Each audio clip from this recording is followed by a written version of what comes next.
Kita buka kitab kita Jemaat Tuhan, Mazmur 34 ayat 19. Sudah dapat? Kita akan bersama-sama dengan hitungan ketiga. Sudah dapat Jemaat Tuhan? Sekali lagi Mazmur 34 ayat 19. Kita akan membacanya 3 ya. Tuhan itu dekat kepada orang-orang yang patah hati, dan Ia menyelamatkan orang-orang yang remuk jiwanya. Tepuk tangan untuk kebenaran firman Tuhan. Haleluya. Baik, juru firman Tuhan kepada kita, Tuhan peduli dengan kita. Saya ulang membacakan bagi kita, Mazmur 34 ayat 19.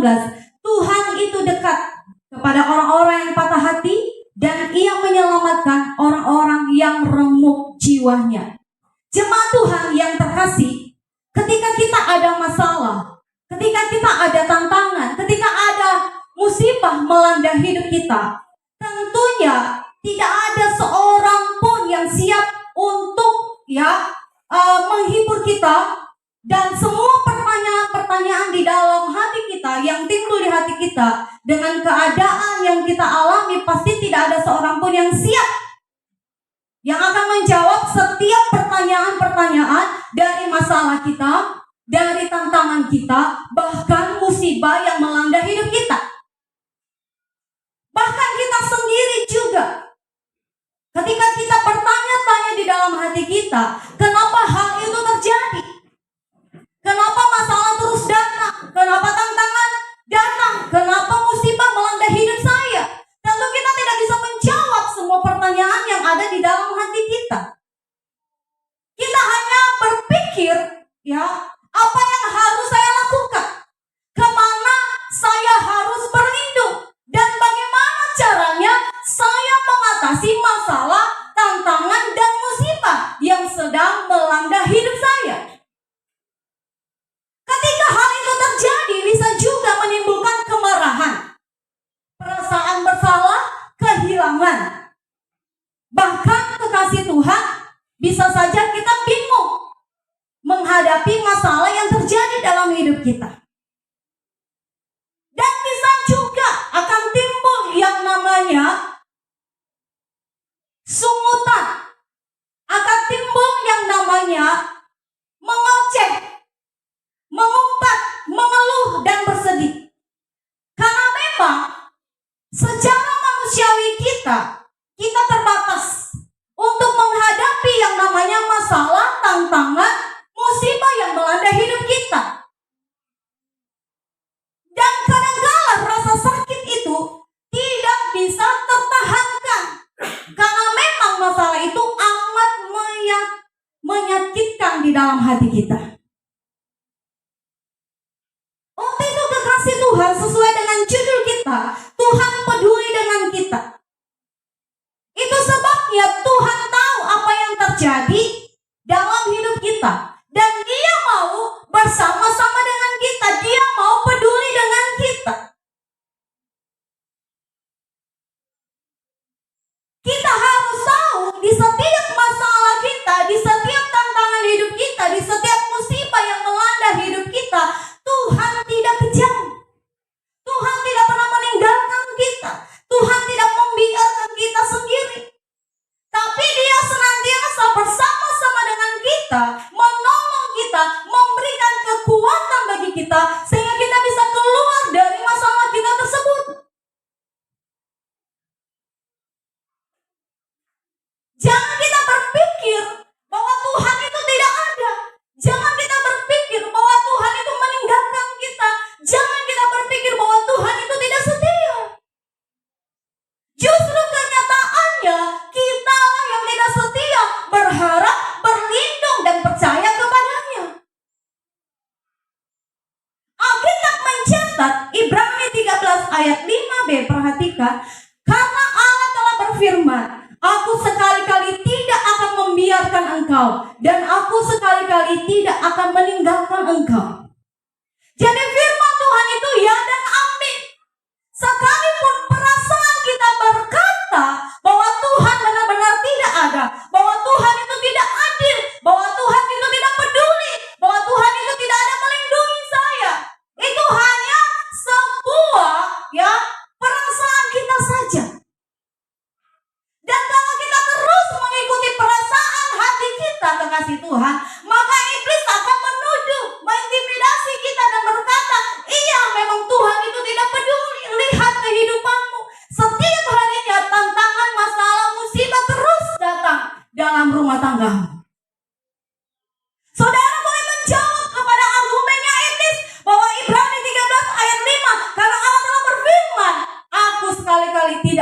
membiarkan engkau. Aku sekali-kali tidak akan meninggalkan engkau. Itu akan membentengi perasaan saudara yang berkata bahwa Tuhan tidak menyertai saudara, yang berkata bahwa Tuhan tidak peduli kepada saudara, yang berkata bahwa Tuhan itu cuek dengan saudara. Pakai firman Tuhan untuk membentengi perasaan saudara, sehingga saudara tidak terlebih berat kepada perasaan saudara, atau berat atau lebih mengikuti perasaan saudara, tetapi saudara lebih mengikuti apa kata firman. Sehingga tidak ada cara iblis untuk menyuntik pikiran kita, untuk menuduh kita, mengintimidasi kita, dan mensahkan di pikiran kita bahwa memang apa kata perasaan kita itu betul. Kenyataannya sebenarnya tidak. Hanya kita yang berprasangka tinggi tentang kepada kebenaran firman. Dan Tuhan mau mengajari kita pada pagi hari ini, jemaat Tuhan yang diberkati, bahwa Tuhan sangat peduli dengan kita. Katakan amin. Katakan amin. Dan siapakah orang-orang yang dipedulikan Tuhan menurut Mazmur 34 ayat 19 yang sudah kita baca? Yang pertama, orang yang patah hatinya. Perhatikan kembali Alkitab saudara di 19a. Tuhan itu dekat kepada orang-orang yang patah hati. Sekali lagi, siapakah orang-orang yang dipedulikan Tuhan menurut Mazmur 34 ayat 19? Yang pertama, orang yang patah hatinya. Coba lihat kiri kanannya, apakah dia sedang patah hati? Apakah dia lagi sedang susah hatinya? Jadi jemaat yang saya kasihi, patah hati adalah metafora hidup yang digunakan untuk menjelaskan sakit emosional atau penderitaan setelah kehilangan orang yang dicintai melalui kematian mungkin, penceraian, putus hubungan, terpisah secara fisik, atau penolakan secara fisik. Siapapun kita yang mengalami demikian, yang sudah saya katakan, pasti ada yang namanya patah hati. Ketika orang yang kita cintai meninggalkan kita mungkin melalui kematian, itu membuat hati kita patah hati, sedih, bahkan bisa-bisanya kita tidak bisa makan. Dan mungkin di antara kita pernah mengalami yang demikian. Bahkan mungkin pasangan hidup kita meninggalkan kita, entah kemana. Bisa saja juga kekasih Tuhan perpisahan antara orang tua dengan anak, karena mungkin untuk bersekolah di luar tempat tinggal kita. Jemaat Tuhan, coba kita bayangkan bagaimana perasaan kita ya ketika seseorang terpisah atau waktunya bagi pasangannya terputus. Contohnya yang sedang menjalin hubungan asmara, yang sedang menjalin hubungan percintaan. Kalau dia mengalami yang namanya putus cinta, pasti dia akan patah hati. Kalau terlalu dalam hubungan mereka, bisa saja dia gantung diri, bunuh diri. Dan itu banyak kejadiannya, kekasih Tuhan. Dan pastinya kita yang sudah berkeluarga, mungkin saja pernah yang namanya kita merasa kesedihan yang demikian, putus cinta.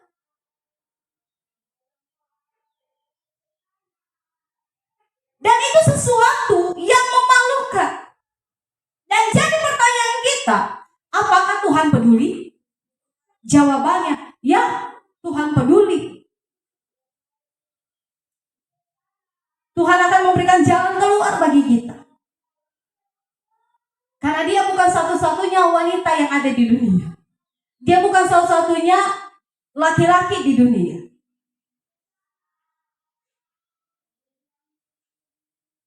Saya berikan kesaksian kekasih Tuhan. Waktu saya SMA, ada seorang nyong menyukai saya. Dan nyong itu sudah selesai sekolah, dia bekerja. Dan saya terima cintanya, demikian ya. Itu seminggu jalin hubungan, ketemu di setiap ibadah saja. Ketika kedengaran kepada pemimpin saya, gembala sidang saya dipanggil. Saya dikasih info, pulang sekolah, jam sekian datang ke pastori. Saya sudah berpikir dan perasaan sudah tidak enak lagi. Pasti ada masalah. Jarang saya dipanggil oleh gembala sidang. Jam menunjukkan perjanjian ketemu antara saya dengan Bapak Gembala. Jantung saya tidak normal lagi. Pasti sudah didengar bahwa saya sedang menjalin hubungan kepada teman sepelayanan saya. Ketika kami ketemu, awal pertama dia jumpai saya, apakah kamu mengasihi Tuhan? Ya, saya mengasihi Tuhan. Apakah kamu peduli dengan pelayanan ini? Ya, saya peduli dengan pelayanan ini. Berjanjilah, kalau saya menyatakan sesuatu, kamu harus berjanji dan jujur kepada saya. Oke, saya berjanji. Saya sudah tidak mulai enak nih perasaannya. Yun, saya dengar, kamu punya hubungan dengan seseorang. Iya, harus jujur. Karena terlebih dahulu, saya berjanji untuk jujur. Bagaimana? Mau lanjutkan atau tidak? Masih berhenti beberapa menit. Dan saya jawab, saya tidak melanjutkan lagi. Nah, itulah yang saya mau. Saya panggil kamu karena kalian masih sekolah dan sedang dalam pelayanan. Dan hal itu saya iyakan. Karena saya pikir itu mudah. Karena masih seminggu. Dan setelah itu, Bapak Gembala tersebut berkata, nanti saya akan memberitahukan kepada laki-laki tersebut. Tidak usah kamu bicara hal itu. Kemudian kekasih Tuhan, dibicarakanlah kepada nyong itu yang suka dengan saya. Dan dia iakan juga. Karena memang dia adalah ketua pemuda. Dan setelah itu langgar beberapa bulan dia keluar kota. Saya tidak tahu apa mungkin dia patah hati dan tidak menerima keputusan dari Bapak Gembala. Kalau saya tidak masalah. Dan sejak itu saya ambil keputusan, saya tidak akan pacaran. Kecuali saya pacaran memang itu pasangan hidup saya. Sampai saya selesai tamat sekolah. Atau saya selesai kuliah. Dan puji Tuhan, setelah selesai kuliah, disitulah aku ketemu dengan Bapak Gembala kita yang sekarang. Dan hal ini saya sudah cerita juga dengan Bapak Gembala. Jadi makanya saya tidak enggan untuk menceritakan kepada saudara. Contoh sebagai contoh ketika orang putus cinta. Dan itu sangat apa ya? Sangat membuat patah hati. Bahkan orang yang suka dengan saya sebulan kemudian keluar kota dengan alasan dia akan melanjutkan untuk belajar musik. Dan memang saudara kekasih, siapapun kita yang mengalami demikian, pasti ada yang namanya patah hati. Bagi anak-anak pemuda di sini, tentunya sudah diajarkan kepada kita untuk tidak berpacaran selagi ada di bangku pendidikan. Dan itu memang harus kita terima. Bagaimana gembala saya menegur saya agar saya tidak melanjutkan hubungan tersebut. Dan itu untuk kebaikan saya. Dan bagi kita semua, orang tua tentunya kita sudah mengalami hal yang demikian. Dan itu memang membuat patah hati. Dan mungkin juga kita punya pengalaman. Ada teman kita yang mengidap penyakit yang mengancam nyawanya. Bahkan mungkin saudara kita, tetangga kita, yang memang dia adalah teman baik kita. Dan ketika akhirnya dokter berkata hidupnya tinggal beberapa bulan saja. Apakah Tuhan peduli? Ya, Tuhan peduli. Bahkan kekasih Tuhan, kalau kita melihat dalam rumah tangga Kristen, ketika ada masalah rumah tangga, kita berpikir mereka mereka bisa menyelesaikannya. Dan terakhir, tidak bisa menyelesaikannya, bahkan berakhir dengan penceraian. Apakah Tuhan peduli? Ya, Tuhan peduli.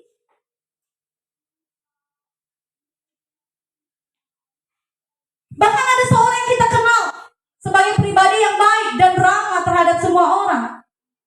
Dan mungkin ia meninggal akibat penyakit tersebut. Apakah Tuhan peduli? Jawabannya ya. Tuhan peduli dengan hati yang hancur.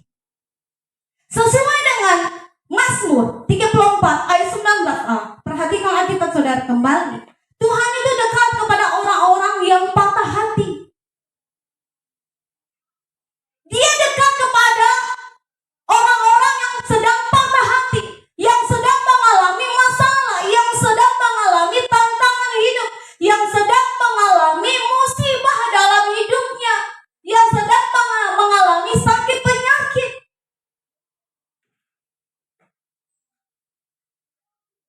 Dia peduli. Makanya kekasih Tuhan, di dunia ini kita bisa saja kehilangan siapa saja, bahkan orang-orang yang kita kasihi, orang-orang yang terdekat dengan kita, orang-orang yang kita kenal. Bisa saja juga mereka meninggalkan kita, melantarkan kita, bahkan tidak peduli dengan kita. Dan akibatnya kita sering mengalami yang namanya patah hati. Kita sering dikecewakan, seolah-olah mereka tidak peduli dengan kita. Mereka mulai meninggalkan kita. Bahkan pada waktu kita memilih untuk hidup sesuai dengan kehendak Tuhan, memilih sesuai dengan kebenaran firman Tuhan, tentunya orang-orang yang terdekat dengan kita mulai mundur satu persatu. Mereka mulai tidak peduli dengan kita, tidak masalah. Karena Tuhan peduli atau dekat kepada orang-orang yang patah hati. Orang yang patah hati karena putus cinta saja Tuhan peduli. Apalagi kita patah hati karena kita melakukan kebenaran. Tentunya secara manusiawi kita, hati kita atau perasaan kita terluka. Saya menyampaikan kebenaran, kenapa mereka tidak terima? Saya ajak untuk kebaikan, kenapa mereka menolak?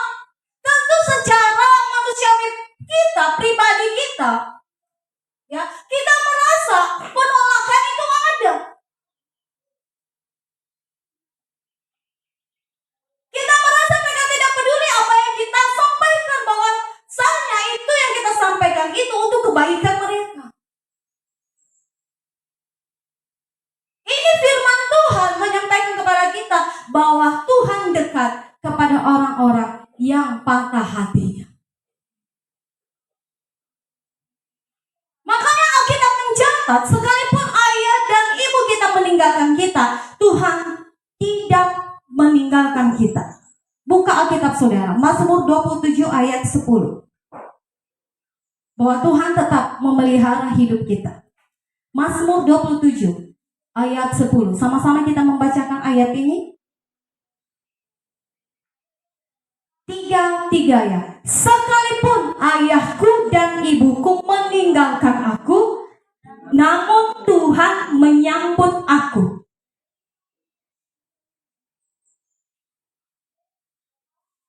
Ayah dan ibu meninggalkan kita, sahabat-sahabat meninggalkan kita, saudara-saudara meninggalkan kita, mungkin karena kita melakukan apa yang sesuai dengan kebenaran firman Tuhan. Janji firman Tuhan kepada kita, namun Tuhan menyambut aku. Tapi jangan gara-gara kita bandel, tidak mau diatur, maka ayah dan ibu kita meninggalkan kita atau membiarkan kita. Tetapi kalau kita melakukan kebenaran dan mereka meninggalkan kita, mereka tidak peduli dengan kita, terserah lu. Percayalah, Tuhan menyambut kita. Katakan amin. Tuhan bersama-sama dengan kita.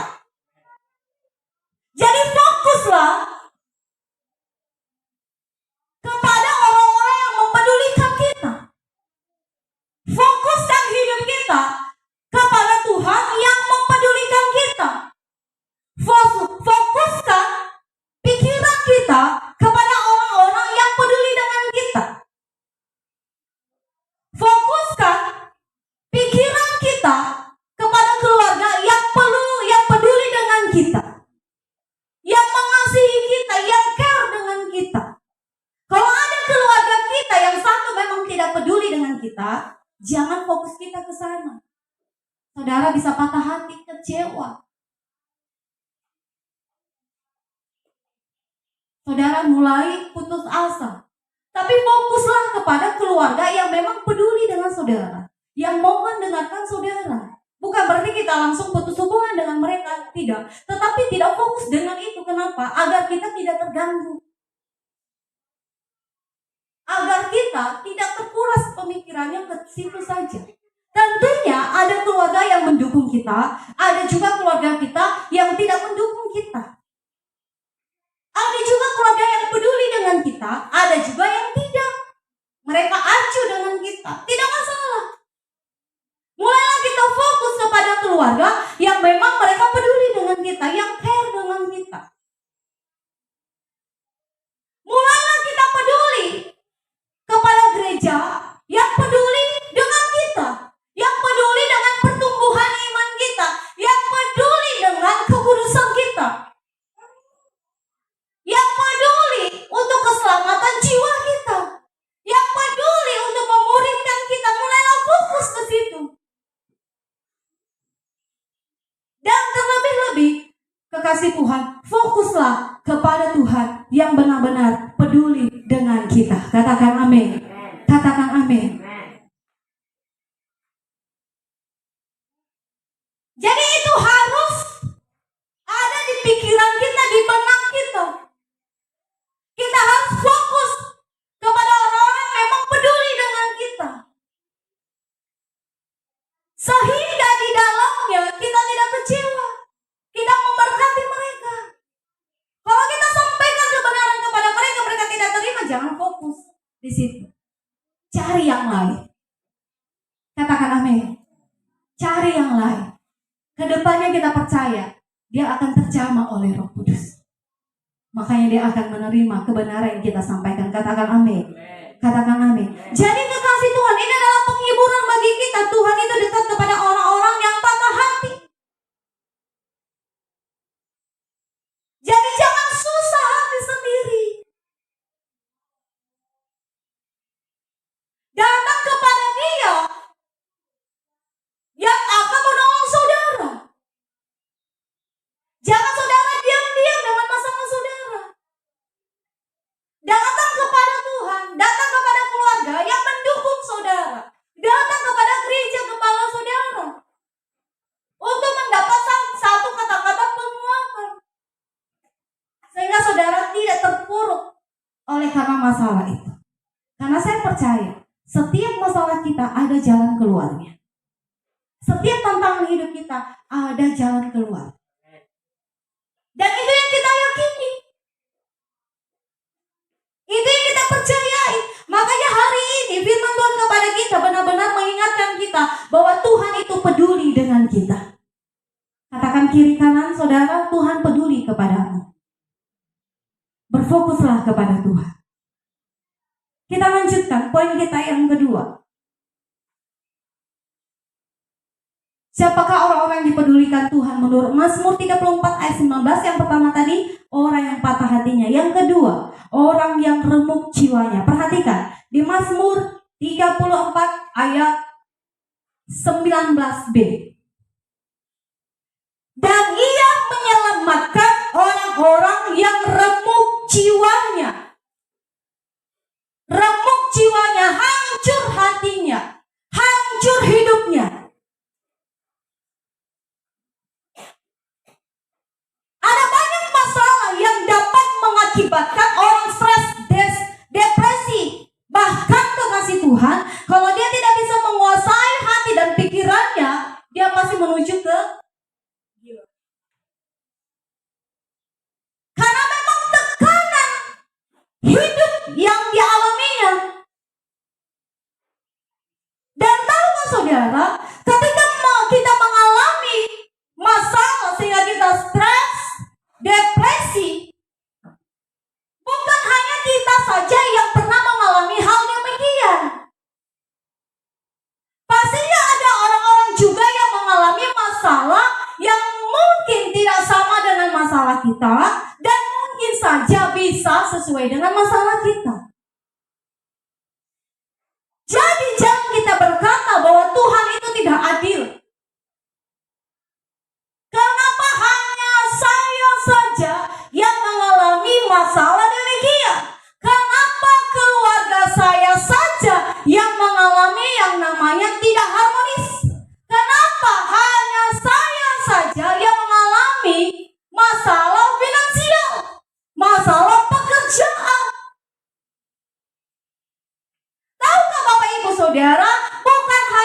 kita yang mengalami demikian. Semua ciptaan Tuhan yang ada di dunia ini, di bumi ini, pasti yang namanya masalah ada.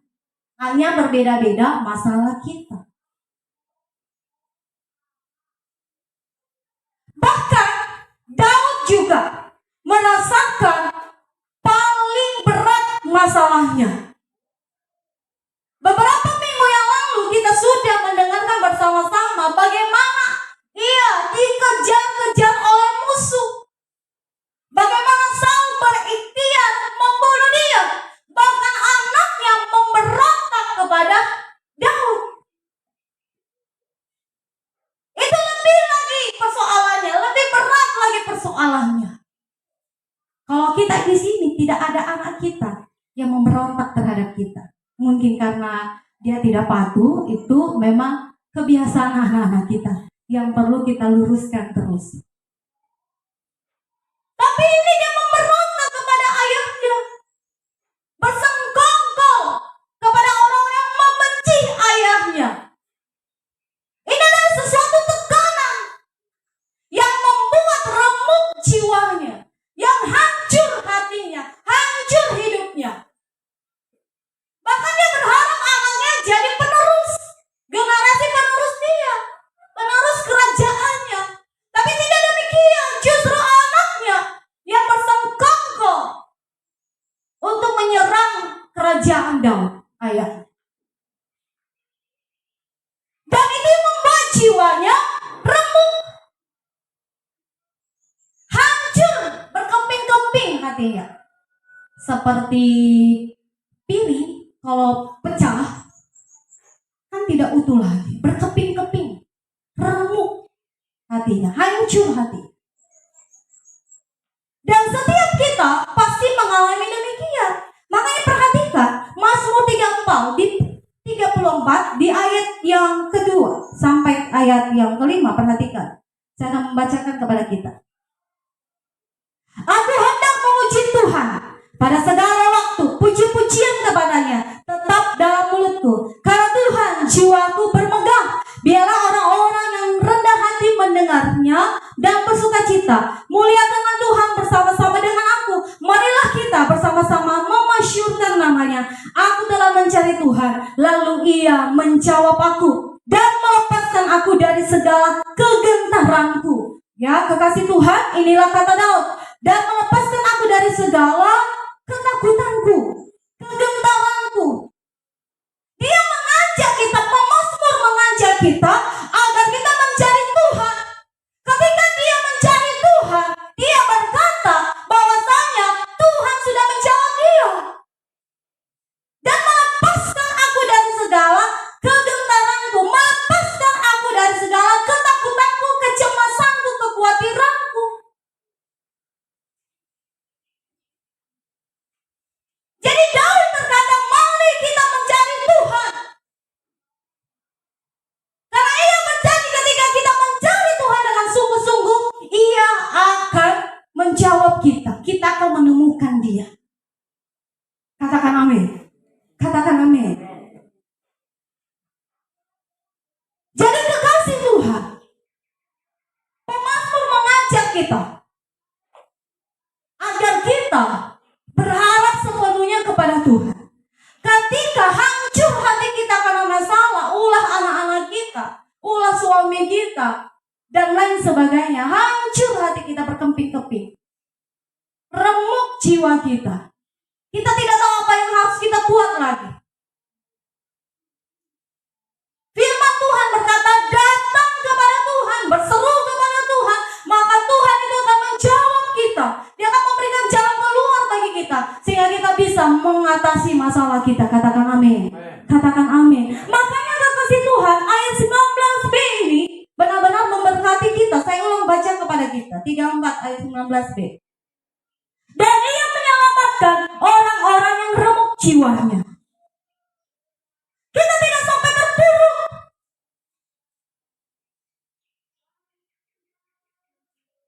Kita tidak sampai jatuh.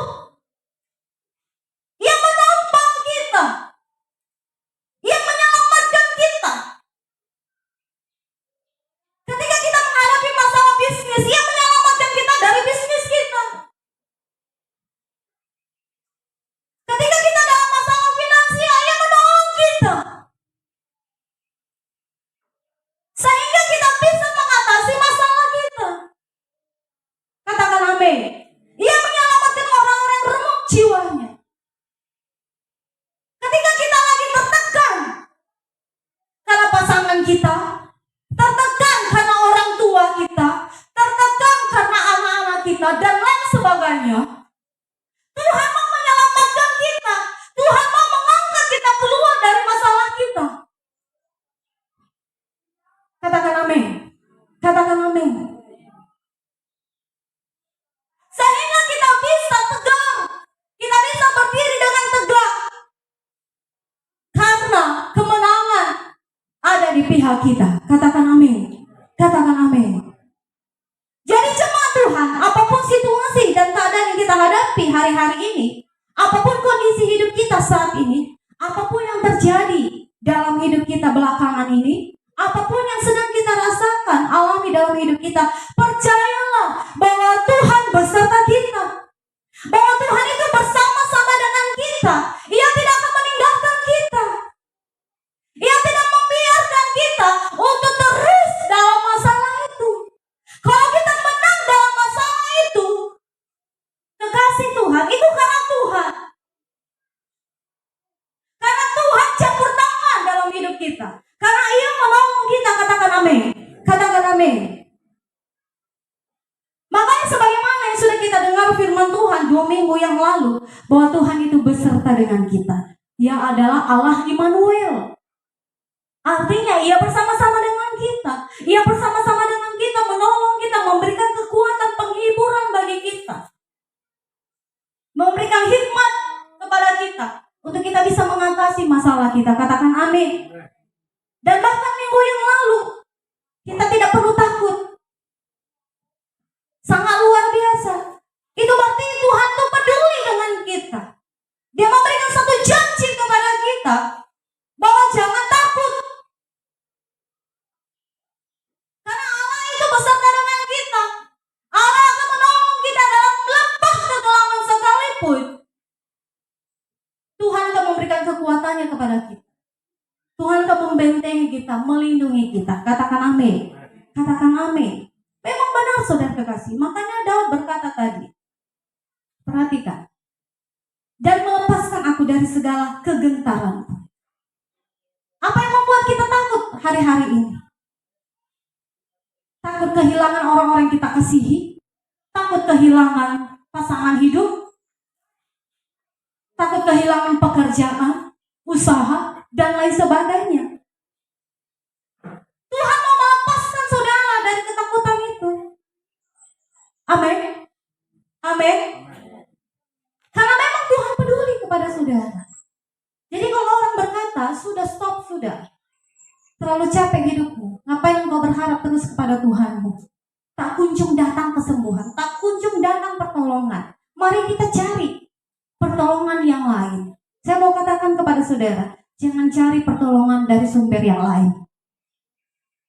Cari pertolongan hanya kepada Tuhan. Karena pertolongan daripada Tuhan itu adalah pertolongan yang sejati. Katakan amin. Katakan amin. Tepuk tangan untuk Tuhan.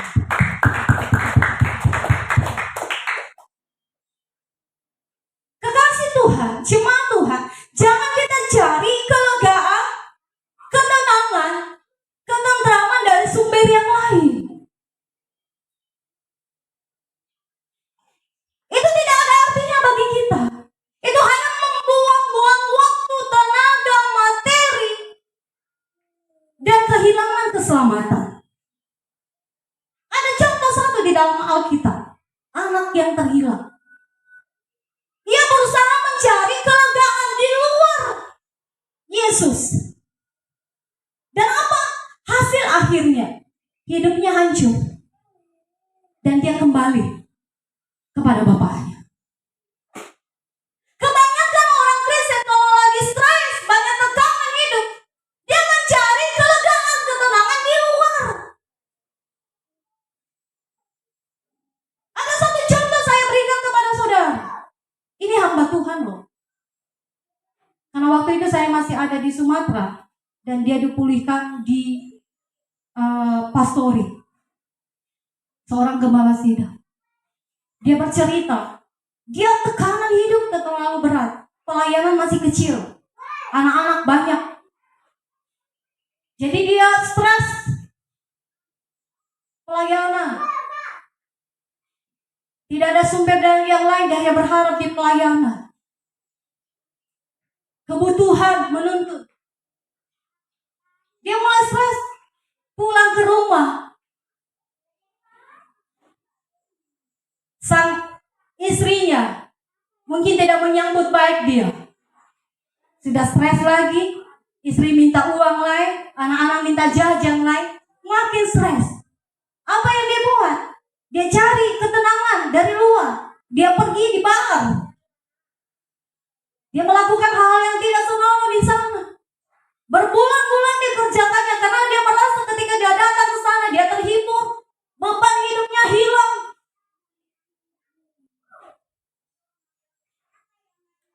Dan apa yang dikerjakan itu masuk di dalam pelayanan. Seorang jiwa baru anak gadis datang. Dia konseling sendiri dan dia melakukan yang tidak pantas. Dan itu ketahuan. Dan dipanggil ke pusat, di encounter dan dilepaskan pelayan. Tidak bisa melayani. Kenapa dia mencari kelegaan di tempat yang salah? Dan banyak orang-orang demikian.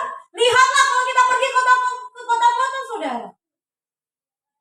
Tidak salah untuk pergi buang suntuk, pergi ke pantai mungkin. Tidak masalah.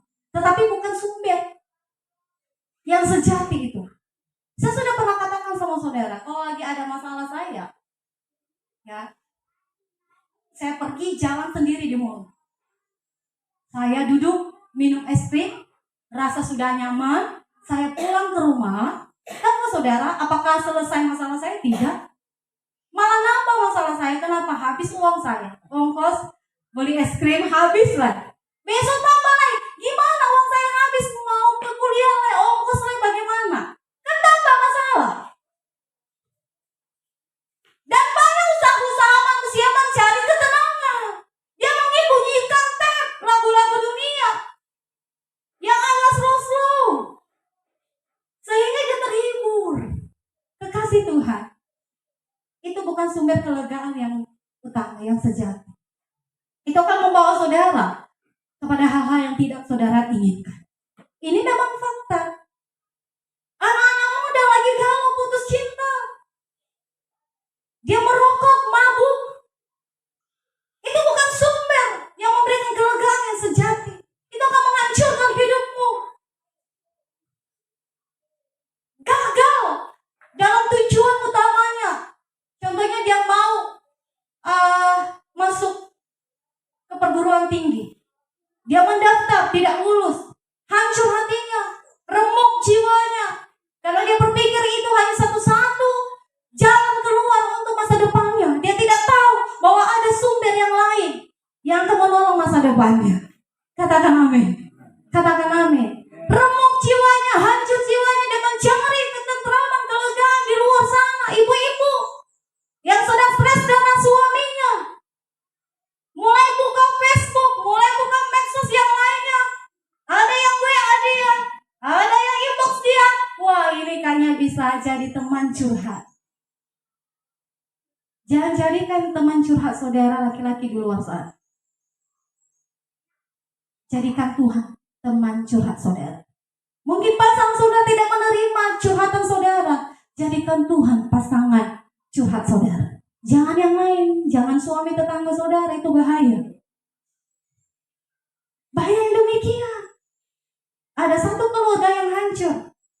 Kalau tidak, bagus rumah tangganya, usahanya bagus.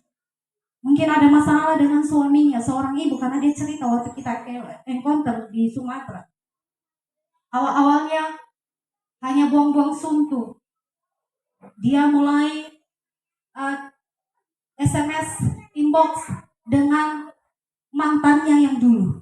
Dia cari-cari tahu di mana dia tinggal, pekerjaannya. Mulai dia kasih perhatian mungkin lebih daripada suaminya. Setiap kali sebelum jam tidur dia sudah tanya, bagaimana kabarmu? Apakah kamu sudah makan ini malam? Apakah kamu sedang istirahat? Dia mulai peduli. Akhirnya selingkuh, hancur rumah tangganya, hancur usahanya. Itu kenapa? Dia mencari ketenangan, penghiburan di tempat yang salah, sehingga dia terjerumus di dalamnya. Sehingga yang hancur dia sendiri, rumah tangganya, anak-anaknya. Sampai sekarang, kayak mereka tidak bersama. Jadi kekasih Tuhan, kalau kita cari kelegaan, ketenangan, ketentraman dari sumber yang lain, itu akan menambah masalah. Itu akan menambah persoalan dalam hidup saudara. Kalau hancur hati saudara, remuk jiwa saudara karena masalah, tekanan dari pasangan hidup, dari pekerjaan saudara, jangan satu-satunya cari Tuhan, temukan Tuhan, karena di dalam Dia kita menemukan kelegaan yang sejati. Katakan amin. Katakan amin. Ada beberapa contoh di Alkitab kekasih Tuhan. Bagaimana Hana, dia hancur hatinya, dihina oleh Penina, istri kedua daripada Elkana. Hancur hatinya karena dosamu. Kenapa engkau mandul? Lihat, aku yang lebih diberkati, Elkana lebih sayang kepada saya. Hancur hatinya. Siapa yang tidak hancur hati kalau dibuat demikian? Ibu-ibu di sini didoakan hancur hatinya, berkeping-keping, tidak bisa tidur, tidak bisa nyenyak tidurnya, susah makan. Tapi puji Tuhan, bapak-bapak di sini tidak demikian. Dia sayang sama istrinya, dia peduli dengan istrinya. Katakan amin. Katakan amin. Mana suaranya? Katakan amin. Itu dia, saudara kekasih. Lihat kehidupan Hana. Apa yang dibuat oleh Hana? Dia tidak mencari kelegaan di luar Tuhan. Dia datang di bait Tuhan. Dia datang di rumah Tuhan. Dia datang berseduh-seduh. Dia berdoa. Dia teriak-teriak sehingga dia tidak bisa keluarkan lagi suaranya. Imam Eli berkata dia seperti sedang mabuk anggur. Karena dia pedih hati, tertekan dengan suaminya. Tertekan dengan istri kedua suaminya, dihina terus. Remuk jiwanya, hancur hatinya kekasih Tuhan. Tapi apa yang dibuat oleh Hana? Dia datang di rumah Tuhan. Dia datang kepada Tuhan.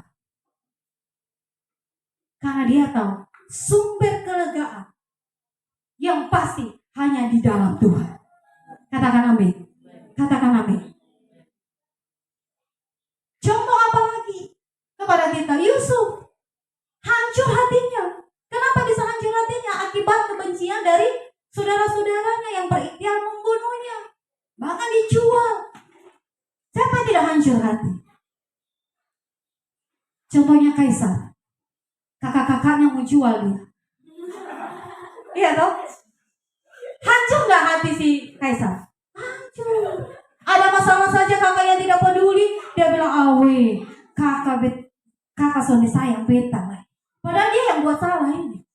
Iya toh? Apalagi kalau berikhtiar untuk dijual.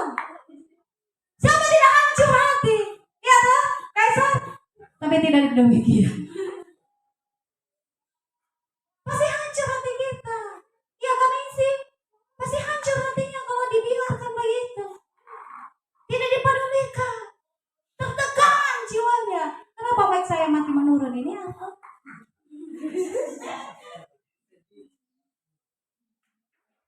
Nanti jadi remuk hati saya. Tidak naikkan lagi. Haleluya.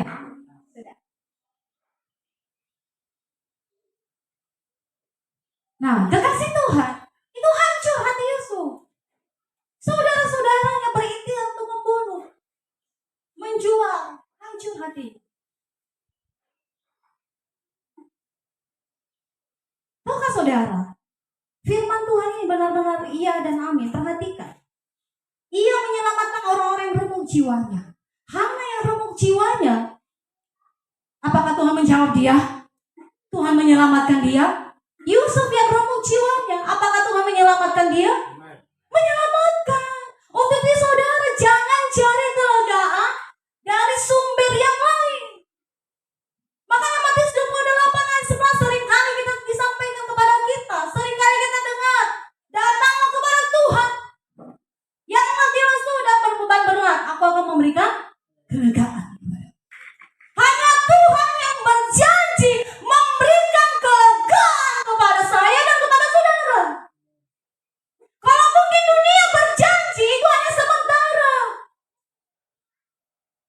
Itu hanya mengalihkan pandangan saudara kepada yang utama, yaitu Tuhan.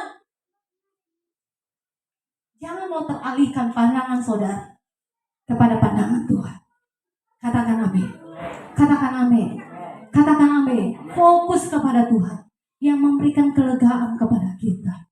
Fokus kepada gereja Tuhan yang mempedulikan saudara. Fokus kepada keluarga yang memang care dengan saudara. Sehingga tidak ada kekecewaan di dalam hati kita. Katakan amin. Katakan amin. Jadi kekasih Tuhan, ini pegangan kita pada hari ini, bahwa Tuhan itu dekat kepada orang-orang yang patah hati, dan Ia menyelamatkan orang-orang yang remuk jiwanya. Itu jadi dalam hidup kita. Percayalah kekasih Tuhan, bahwa Tuhan itu peduli dengan kita. Untuk itu datang terus di rumah Tuhan, datang terus kepada Tuhan yang memberikan kelegaan kepada saudara, yang memberikan pengharapan, penghiburan, perlindungan, yang peduli dengan saudara. Katakan amin. Katakan amin. Sekali lagi, jangan cari kelegaan dari sumber yang lain. Tuhan Yesus memberkati kita. Sampai di sini firman Tuhan kepada